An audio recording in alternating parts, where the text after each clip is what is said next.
Hey guys. Okay, so I've made it a full 7 days, totally raw, and I'm pretty stoked about that. I actually feel pretty good. My energy levels are going up just day by day.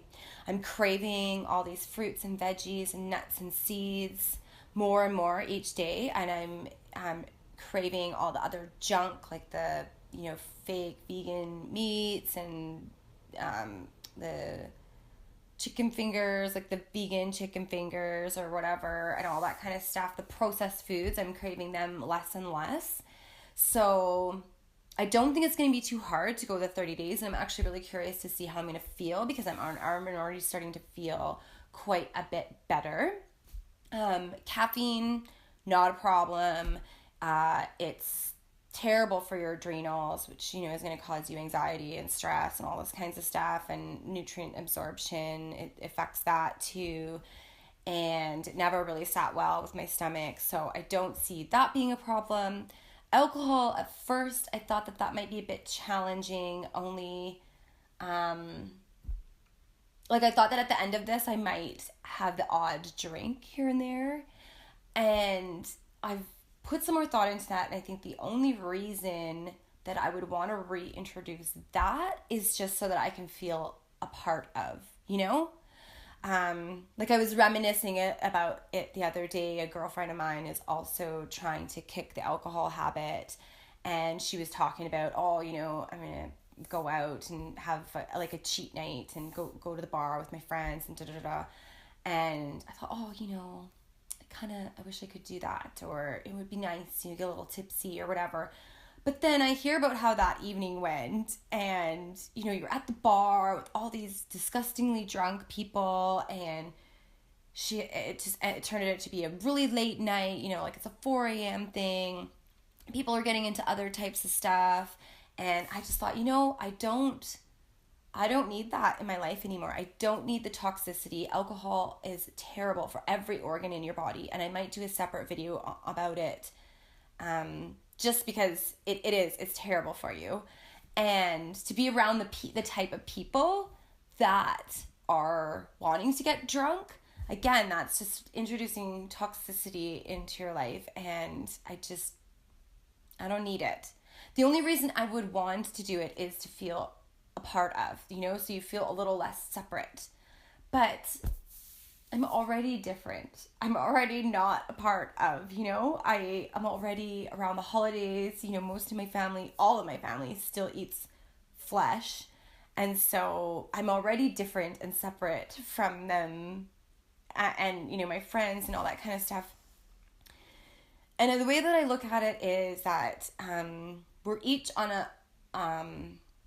we're not on an evolutionary scale, okay? So we're working our way up, and some things or paradigms just no longer serve a purpose, and you start dropping them off, and you are moving up towards your highest potential. And the people that want to stay down here, so you say you drop out the hard drugs, or you drop out the flesh foods, or you drop out the alcohol, or you know what I mean? You're just the violence, the war, all that kind of stuff, and you're moving your way up. And then there's these people that want to stay down here, and that's okay. Everyone's on their own journey, but for me to come back down to this level just so that I don't feel so separate seems extremely counterproductive to me. I think I just need to accept the fact that, I'm on my path, and I don't want to go back down here. So long story short, I really don't think that the alcohol needs to be a part of my life anymore whatsoever.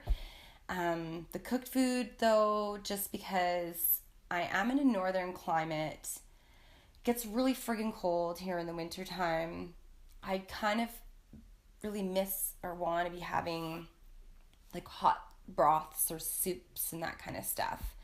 So that might be a bit of a challenge. I might consider doing an 80-20 thing after this, just to sort of compensate for that a little bit. I don't know. I guess, what is your advice? You guys can give me some feedback and let me know how you guys work around that. Maybe there's other raw vegans that live in cold climates and you have some suggestions or feedback for me. I'm also curious about hot beverages, like in the raw food community. What are the rules around that? Because I have this 5 mushroom blend with cacao powder, hot chocolate that I bought, before I embarked on this. And it was so yummy, and I really want to have a hot chocolate. And I'm just curious, like, can that be a part of a raw food diet, or what's the rules around that? And mushrooms, that's the other thing. I'm curious about mushrooms because I was considering making some like raw vegan mushroom soup, or just slightly warmed, like how I did the tomato soup, just slightly warmed in my Vitamix. And then someone told me that mushrooms in their raw state are really not that great for us. And I'm just curious. I'm curious what your thoughts are on that. So yeah, the hot beverages, the mushrooms, and the cold climate thing, these are some stumbling blocks that I've come across that I would love to get some feedback about. And other than that, I really love that I don't have to do a lot of dishes.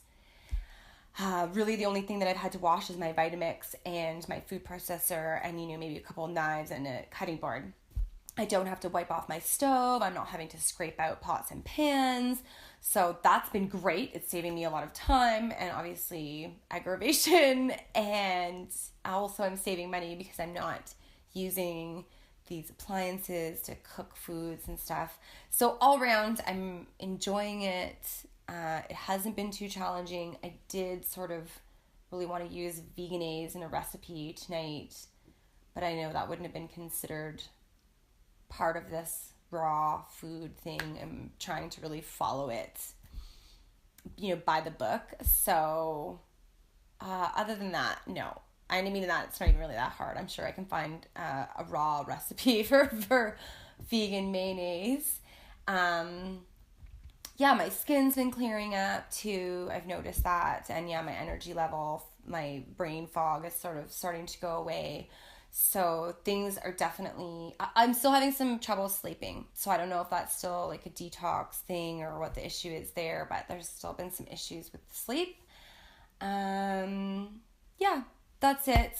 I'm pretty happy with the way things are going, and I'm going to keep you guys up to date. And I would love any feedback that you can give me.